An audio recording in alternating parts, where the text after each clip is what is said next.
नमस्कार दोस्तों। आज की कहानी है हनीमून ट्रिप कैंसिल। पारुल की शादी को 2 महीने ही बीते थे। सब कुछ नया नया था, घर गृहस्थी की जिम्मेदारियां, रिश्ते और उम्मीदें भी। लेकिन सबसे ज़्यादा इंतज़ार उसे था अपने हनीमून ट्रिप का, जो अब तक सिर्फ तस्वीरों और सपनों में रह गया था। पति पवन एक अच्छे इंसान थे, लेकिन शादी के कुछ ही दिनों बाद उन्हें ऑफिस के एक बड़े प्रोजेक्ट पर भेज दिया गया। वह कहता, पारुल बस इस महीने थोड़ा बिजी हूँ, उसके बाद हम कहीं अच्छे से घूमने चलेंगे, ये वादा है। पर अब 2 महीने हो चुके थे और हर हफ्ते वो बस अगले हफ्ते कहकर बात टाल देता। फिर जैसे ही पवन को फुर्सत मिली, उसने 3 दिन का गोवा ट्रिप प्लान किया। पारुल की आंखों में चमक आ गई। 2 महीने से वो इसी पल का बेसब्री से इंतजार कर रही थी, लेकिन किस्मत को शायद उसकी खुशियों से जलन थी। ठीक उसी हफ्ते गर्मियों की छुट्टियां शुरू हो गई और 5 नंदे अपने बच्चों समेत मायके आ धमकी। सब ननद आसपास 1 घंटे की दूरी में ही रहती थी। जब भी मायके आती, टोली बनाकर ही आती। सासू कल्याणी जी ने दरवाज़ा खोला और खुश होकर बोली, लो भाई, रौनक लग गई। अब तो घर में मेले जैसा माहौल रहेगा। पारुल सूटकेस में अपने कपड़े पैकिंग कर रही थी। सभी नंदे एक एक करके कमरे में आई। बड़ी ननद रूपा बोली, भाभी आप हनीमून पर जा रही हो क्या? पारुल शर्माते हुए बोली, हाँ दीदी। भाभी छोड़ो ना, अब हम सब आए हैं। मीना बोली, भाभी अभी घूमने का क्या मतलब, हम सब आपके साथ वक्त बिताने आए हैं। आप तो घर छोड़कर भागने की प्लानिंग कर रही हैं। मीना ने ताना मारा, हाँ हाँ, नहीं, बहुओं तो ऐसी ही होती हैं, बस पति के साथ मस्ती चाहिए, ससुराल से कोई मतलब नहीं। सास कल्याणी जी भी पीछे नहीं रही, हाँ बहू, तेरी नंदे सही कह रही हैं। अभी तो तू कहीं मत जा, ये घूमने की चीज़ें बाद में भी हो सकती हैं। और वैसे भी कौन सा तेरा बच्चा है जो उसका स्कूल खुल जाएगा। पारुल सब कुछ सुनती रही और फिर वह चुपचाप पवन का चेहरा देखने लगी। उसकी आंखों में उम्मीद थी, शायद पवन एक बार माँ से कहे। पवन ने कहा, बस 3 दिन की बात है दीदी, माँ हमें जाने दो, फिर मौका मिले या ना मिले। ऑफिस में काम तो अचानक से आ पड़ता है। पर तभी 5 नंदे मिलकर जैसे मोर्चा खोल बैठी हूँ। रूपा बोली, भैया तुम शादी के बाद बदल गए हो। पहले तो तुम हमारे साथ हर समय रहते थे, अब तो बस भाभी भाभी। शीला ने ताना मारा, हम तो यहाँ बस कुछ दिन रुकने आए हैं, थोड़ा आराम करने और भाई भाभी के साथ समय बिताने, और तुम हमें छोड़कर हनीमून मनाने जा रहे हो। नीला बोली, भैया अगर आप चले गए तो घर सूना लगने लगेगा और हम भी अकेले क्या करेंगे। पवन थोड़ा घबरा गया। 5 बहनों का एक साथ बोलना, माँ की आंखों का इशारा और पारुल का चुप रहना, वो सोच में पड़ गया। फिर मुस्कुरा कर बोला पारुल से, पगली इतना भी क्या नाराज होना, चलो कुछ दिन बाद चलते हैं ना, अभी सब आए हैं, थोड़ा उनका साथ दे देते हैं। पारुल की आंखें भर आई, लेकिन उसने कुछ नहीं कहा और वह चुपचाप रसोई की तरफ बढ़ गई, जहाँ पहले से ही कामों की लंबी फेहरिस्त उसका इंतजार कर रही थी। अब तो पूरे घर में हर समय हल्ला गुल्ला रहता। बच्चे पूरे दिन उधम मचाते, कभी किसी को पिज्ज़ा चाहिए तो किसी को आइसक्रीम। कोई कहता, भाभी मैगी बना दो ना, तो कोई चिल्लाता, भाभी मेरी प्लेट में पास्ता दो। पारुल तो पहले कभी इतने लोगों के लिए खाना बनाना तो दूर, रसोई में 2 घंटे से ज़्यादा रही भी नहीं थी। अब हालत यह थी कि सुबह से लेकर रात तक वह किचन से बाहर ही नहीं निकल पाती। गर्मी अपनी चरम सीमा पर थी। गैस के सामने खड़ी होकर सब्जी बनाते बनाते उसका पसीने से चेहरा भीग जाता, हाथों में हल्की जलन हो जाती, लेकिन वह चुप रहती। कभी किसी बच्चे की थाली में दही कम पड़ जाती तो कोई कहता, भाभी लौकी की सब्जी नहीं खानी। और ऊपर से सासू माँ के नखरे अलग से, बहू सब नंदे आई हैं, कोई कमी नहीं होनी चाहिए। नई बहू की यही तो असली परीक्षा होती है। पारुल के अंदर का दर्द अब धीरे धीरे सिसकियों में बदलने लगा था, जो वो चुपचाप रात में तकिए में छुपाकर रोती। पवन से कहती भी क्या, जब वो घर आता तो थका हुआ होता और उसकी बहनें उसे घेर लेती। भैया, बचपन की बातें याद है ना? चलो ना, हम सब बहनों को लेकर लॉन्ग ड्राइव पर ले चलो। पारुल सबके बच्चों को संभालती और बहनें मज़े से गाड़ी में घूमती फिरती। पारुल चाह कर भी कुछ नहीं कह पाती। वो नई बहू थी और अच्छी बहू वो होती है जो शिकायत नहीं करती। यही तो सिखाया गया था उसे।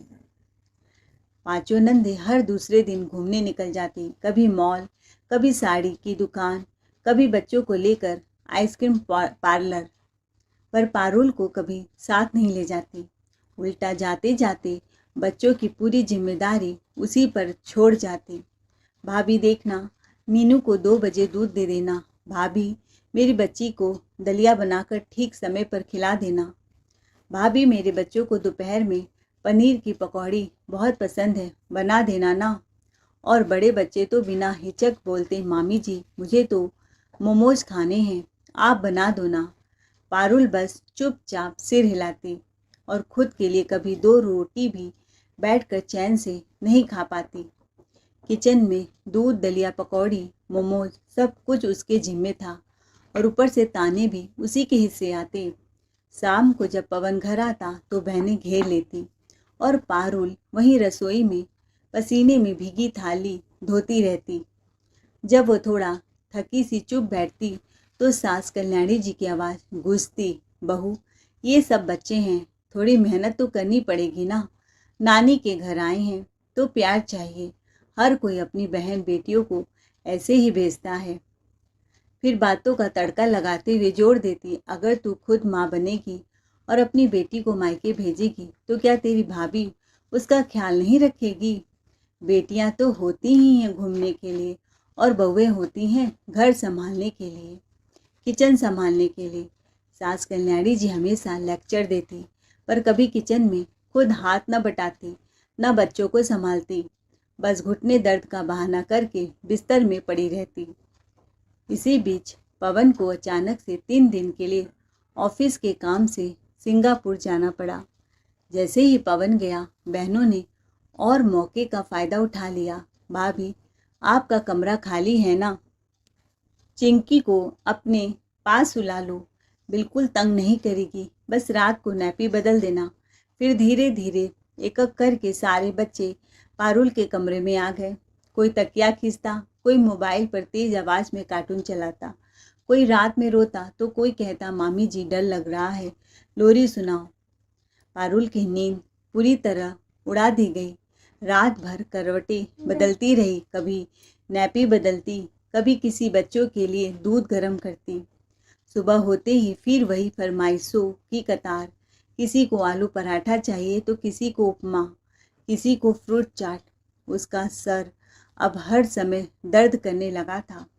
बड़ी हिम्मत करके पारुल ने सासू माँ से बोला, माँ जी मुझे ज़रा आराम चाहिए, आज तो दीदी लोग किचन संभाल लेना। आंखों में नींद नाम की भी चीज़ ही नहीं बची। 2 दिन से मैं ठीक से सो नहीं पाई हूँ। लेकिन बहू, दीदी लोगों को फुर्सत कहाँ है?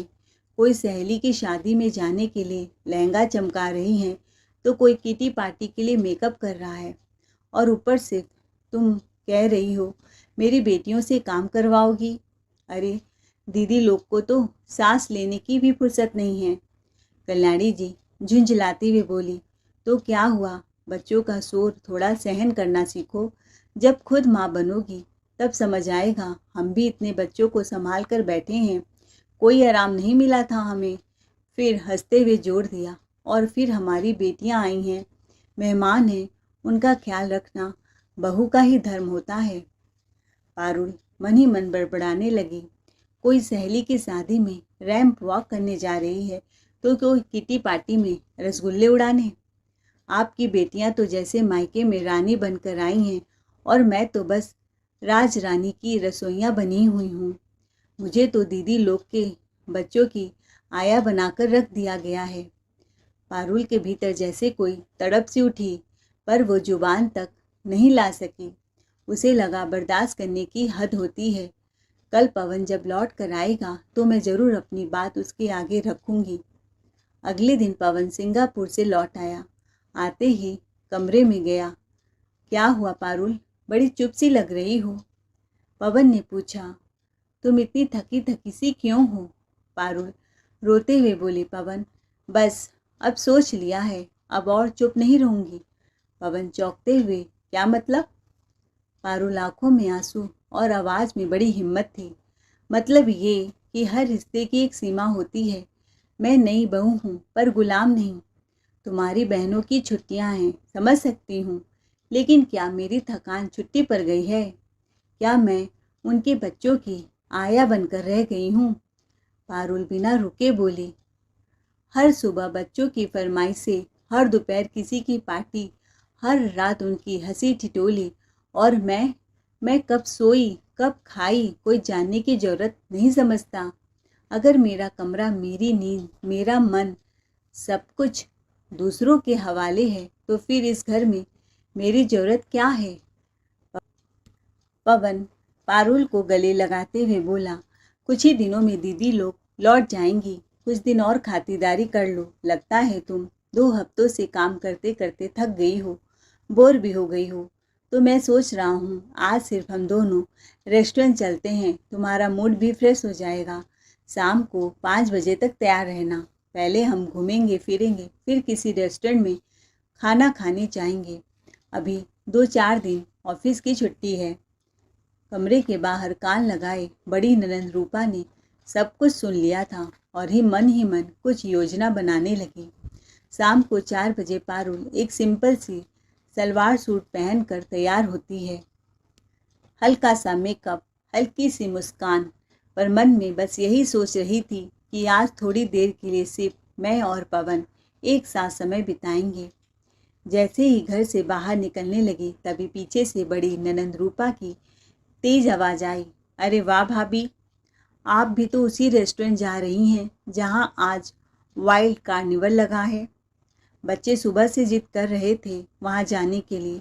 अब हम क्या करें, हम बहनों ने तो मूवी की टिकट बुक कर ली है। फिर सब बच्चे झुंड बनाकर पारुल को पीछे की तरफ ढकेल देते हैं। हाँ पवन मामा, चलो ना मेले में। भाभी बस 2 घंटे की बात है, आप तो वहीं जा रही हैं, बच्चों को साथ ले जाओ, वहीं पास में है कार्निवल, बच्चों का भी मन लग जाएगा। बच्चे भी मासूमियत से चिल्लाते हैं, मामी मामी हमें भी ले चलो, चूचू ट्रेन में बैठनी है, झूला झूलना है, मोमोज खाने हैं। पवन थोड़ा असहज होकर बोला, दीदी हम दोनों बस थोड़ा समय एक साथ बिताना चाहते थे, कभी तो हमारा भी सोचिए। बच्चों को कल घुमा दूंगा, फिर माँ है ना घर में, वह बच्चों को देख लेंगी। अरे तेरा दिमाग खराब हो गया है, कल्याणी जी सख्त लहजे में बोली। पवन, मैं घर में नहीं हूँ, तेरी बुआ बीमार है, मैं वहीं जा रही हूँ उनके पास।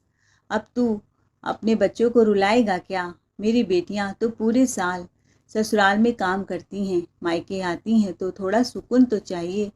कैसे मामा मामी हो, थोड़ी देर बच्चों को नहीं संभाल सकते?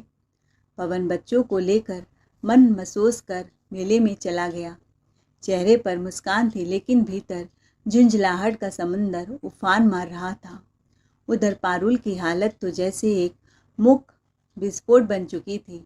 बच्चे कभी एक झूले पर कभी दूसरे पर। मामी मुझे वो खिलौना चाहिए, मामा मुझे वो चाट, मामा मुझे गोलगप्पे। और झूला झूलते झूलते जब एक बच्चे ने उल्टी करके पारुल के ही कपड़ों की दशा बिगाड़ दी तो वो बस अपने दुपट्टे को पकड़कर खुद को संभालती रह गई। माथे पर गुस्से की लकीरें उभर आई। पवन की भी अब सहन शक्ति जवाब देने लगी थी। उसे अब समझ आने लगा पारुल क्यों खामोश रहते हुए भी हर दिन कुछ खो रही थी। और तभी भीड़ के बीच उसे बुआ की झलक मिली जो आराम से अपने पोता पोती के संग घूम रही थी। पवन तो जैसे जमीन में गड़ गया। माँ ने तो कहा था बुआ बीमार है, फिर बुआ यहाँ। पवन चरण छूते हुए बुआ से बोला, बुआ आप तो बीमार थी ना, बुआ हंसते हुए, अरे नहीं बेटा, मैं तो ठीक ठाक हूँ। बच्चों ने मेला जाने की जिद की तो चली आई। सब ठीक है ना? अब पवन को समझते देर न लगी। माँ बच्चों का ध्यान रखने से अपना पीछा छुड़ा रही थी, इसीलिए झूठ बोल दिया।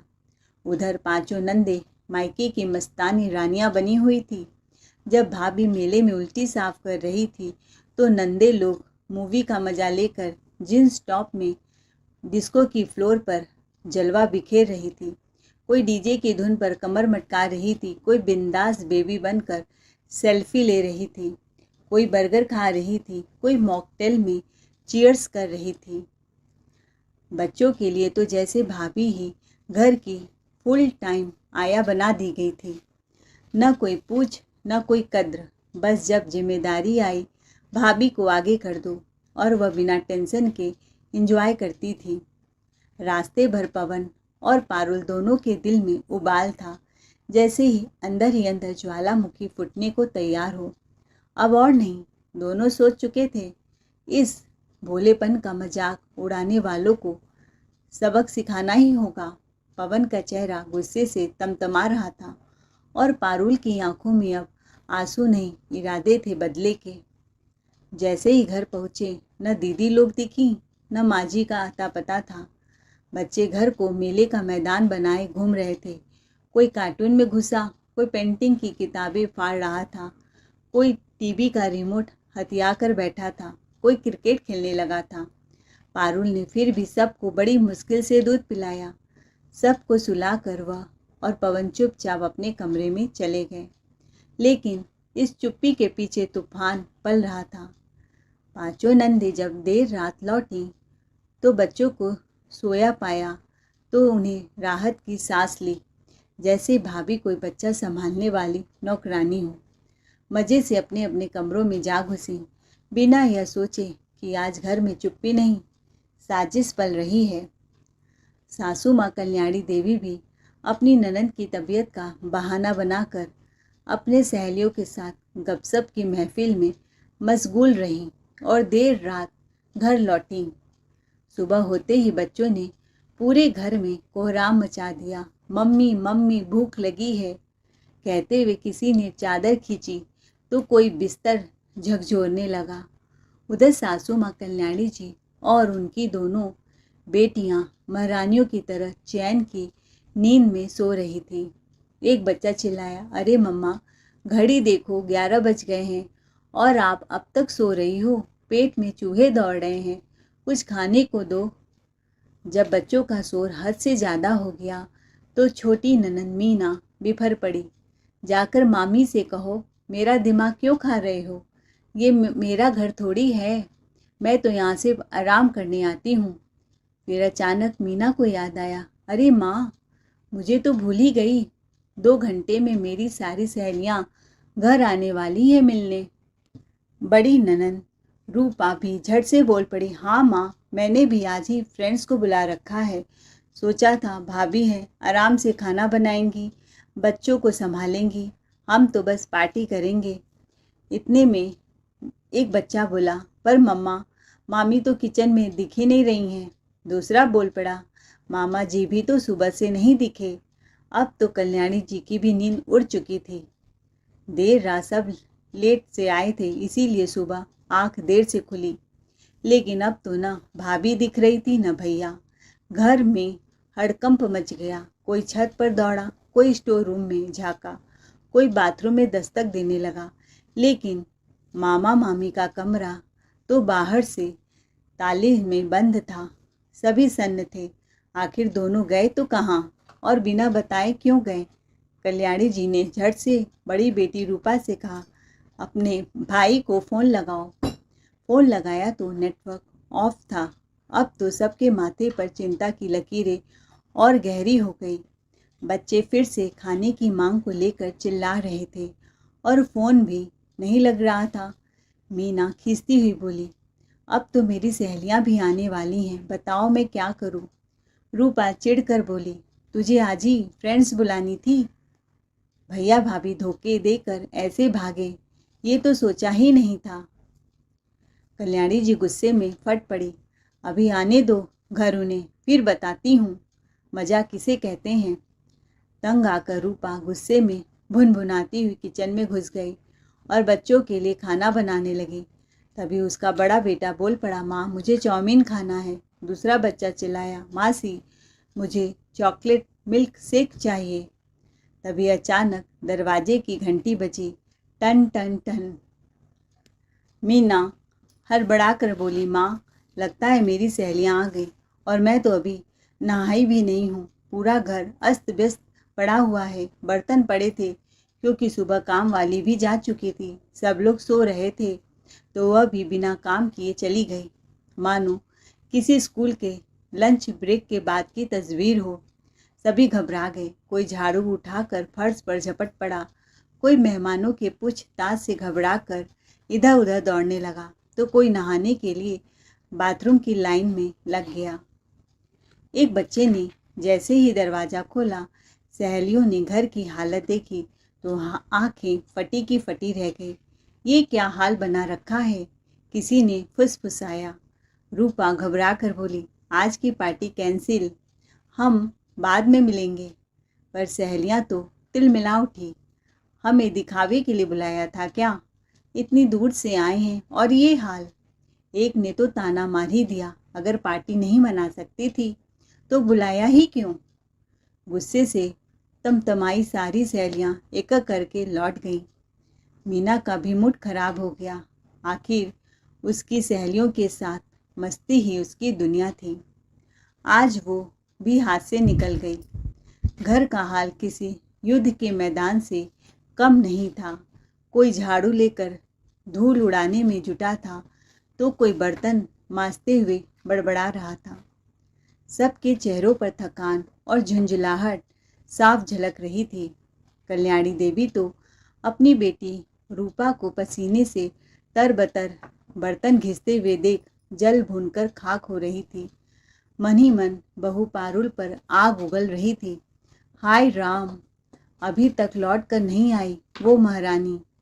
बेशर्म, कहाँ गई आखिर? राजमहल में रहने निकली है क्या? अब तो पांचों नंदे बोली, माँ अब तुम संभालो अपने घर को और उनके बच्चों को।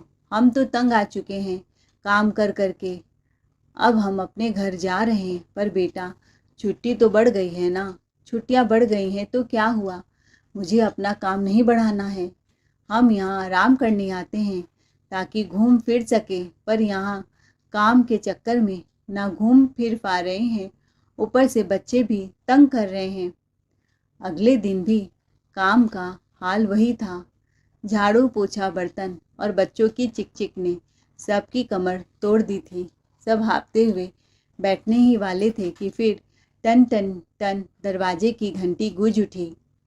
कल्याणी देवी ने कमर पर हाथ रखकर घूरते हुए कहा, लगता है महारानी अब लौट आई हैं।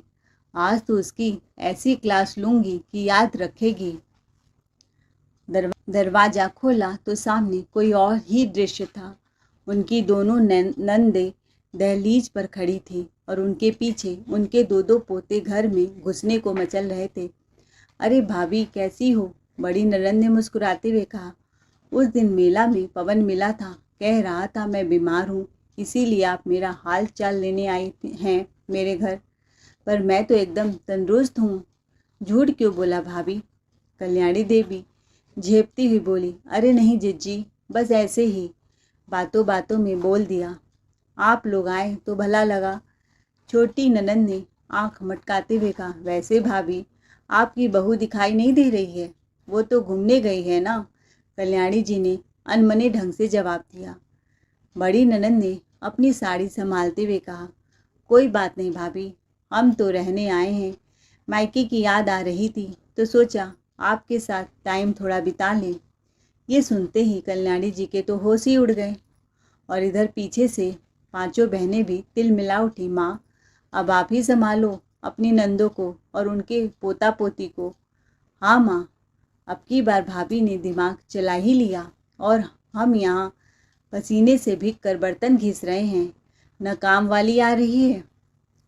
अगले दिन दोनों बुआ जी सुबह सुबह तैयार होकर सजी धजी सी आईं और बच्चों को कमरे में छोड़ते हुए बोली, अरे भाभी जरा इन नन्हे मुन्नों का ध्यान रख लेना। हम तो आज शहर के मशहूर मंदिर के दर्शन को जा रहे हैं। बहुत भीड़ भाड़ होती है वहाँ। बच्चे साथ ले जाएंगे तो खो न जाएं। और ये भी तो जिद पर अड़े थे घूमने की। सोचा आप ही के पास छोड़ दें। आखिर भाभी तो है ही सबकी सुपर नानी। कल्याणी देवी मन ही मन कुड़कुड़ा उठी। उधर दोनों बुआएं तो तसल्ली से निकल गईं और इधर उनके पोता पोतियों ने घर को सिर पर उठा लिया। कोई रूपा के बच्चों के साथ गाने गा रहा था तो कोई मीना के बच्चों के साथ उधम मचा रहा था। सारा घर उथल पुथल हो गया था। बच्चों से सब आपस में बाल खींच रहे हैं, चिल्ला रहे हैं। रूपा ने चिड़चिड़ा कर कहा, अब हम यहाँ आराम करने आते हैं, मस्ती करने आते हैं, और ये मायका अब तो मजदूरी का कैंप बन गया है। मीना भी तुनक कर बोली, लो भाई, अब तो हमसे अपना ही काम नहीं संभलता और ऊपर से बुआ जी अपनी पूरी बारात 4-4 पोता पोती समेत हमारे हवाले कर गई। अब इन नन्हे नवाबों के नखरे कौन सहेगा। इधर पीछे से पांचों नंदे गरज उठी, माँ अब आप ही संभालो अपनी नंदों को और उनके पोतों को। हम तो बच्चा संभालते संभालते काम करते करते थक कर चूर हो गए हैं। तभी एक बच्चा जो मोबाइल देख रहा था खूब चिल्लाने लगा, मम्मा देखो मामी जी तो शिमला में हैं। सबका ध्यान स्क्रीन की तरफ गया। इंस्टा स्टोरी में मामी जी और मामा जी दोनों शिमला की बर्फ में बाहों में बाहें डाले मुस्कुरा रहे थे। मामी जी ने जींस टॉप पहनकर सैंडविच और स्माइल वाला स्टेटस डाला था। रूपा झल्ला कर बोली, माँ देखो तुम्हारी बहू कैसे पेट दिखाकर हनीमून मनाने गई है और हम यहाँ पसीने में गल रहे हैं किचन में। कल्याणी जी का पारा 7वें आसमान पर पहुँच गया। झट से फ़ोन उठाया और बहू को कॉल लगाया। बहू ने फ़ोन उठाकर स्पीकर पर कर दिया। कल्याणी जी गरजी, बहू ये क्या तरीका है, बिना बताए शिमला चली गई। तुम्हें शर्म नहीं आई कि तुम्हारी क्या जिम्मेदारी है। अपना हनीमून ट्रिप कैंसिल कर दो और घर आ जाओ लौटकर। पवन ने तीर जैसे शब्दों में जवाब दिया, माँ अगर मैं बताता तो क्या आप जाने देती। मैंने 2-2 बार हनीमून ट्रिप कैंसिल किया दीदी लुगाई लोगों के चक्कर में। मेरी पत्नी को तो आप लोगों ने आया बना दिया। खाना बनाओ, बच्चे देखो, झाड़ू लगाओ, और बदले में आराम कौन कर रहा था, दीदी लोग। आपको शर्म नहीं आई। वो आगे बोला, इसीलिए मैंने भी इस बार सुबह सुबह 4 बजे अपनी पत्नी को साथ लिया और शिमला निकल गया। अब आप लोग वहीं मौज करिए। पर बेटा छुट्टियां तो अब बढ़ गई हैं। दीदी लोग 1 महीना और रुकेंगे तो हम भी 1 महीना बाद ही लौटेंगे। अब तो सबके चेहरे देखने लायक थे। पर बेटा अब बुआ जी अपने पोता पोती लेकर आ गई हैं तो क्या हुआ। जैसे पारुल ने दिन रात खटकर सबका ख्याल रखा, वैसे अब आपकी बारी है। और वैसे भी आपको याद दिला दूं, बुआ और उनके लाडलों को बुलाने का प्लान पारुल और मैंने मिलकर ही बनाया था, ताकि आपको भी एहसास हो कि दूसरों पर बोझ डालना कितना आसान होता है, लेकिन उसे ढोना कितना भारी। हर किसी की अपनी अपनी जिम्मेदारी होती है माँ, कोई किसी का नौकर नहीं होता। अब जब खुद पर बीत रही है तो समझ में आ रहा होगा कि बहू के हिस्से की थाली में सिर्फ खाना नहीं बल्कि सबका बोझ परोसा गया था। फ़ोन करते ही पांचों नंदे जैसे ठंडी बर्फ में फंस गई हों। एकदम सन्नाटा छा गया। मीना ने मायूसी से कहा, अब तो यहाँ खुद खाना भी बनाना पड़ेगा और बच्चों को भी संभालना पड़ेगा। सारे अरमान धरे के धरे रह गए। मायके की मस्ती का सपना चूर चूर हो गया। सब सोच रहे थे भाभी है तो हम ऐश करेंगे, पर इस बार भाभी ने खेल ही पलट दिया था। अरे बेटियों ये क्या हो रहा है, अपना सामान क्यों पैक कर रही हो, मत जाओ प्लीज़। इन बुआ के उद्यमी पोता पोती को मैं अकेले कैसे संभालूंगी, मेरी तो कमर जवाब दे देगी। कल्याणी देवी एकदम हड़बड़ा कर बोली, अब समझ में आ रहा है तेरी भाभी किन हालातों में सांस लेती रही। हमने तो उसे नौकरानी समझ लिया था और वो भी चुपचाप सब सहती रही। अब जो किया ठीक ही किया उसने। हमने बहू को तंग किया तो उसने भी मौका मिलते ही हमें हमारी औकात दिखा दी। इस तगड़े सबक के बाद कल्याणी जी और उनकी बेटियों ने कसम खा ली, अब बच्चों का बोझ भाभी पर नहीं और किचन में हाथ भी बटाएंगी। साथ ही भाभी को भी सैर सपाटे में साथ ले जाना शुरू कर दिया। दोस्तों, आपको हमारी आज की कहानी कैसी लगी कमेंट पे ज़रूर बताइए और पारुल का विचार कैसा लगा ये भी बताइए। Thanks for watching ARK voice.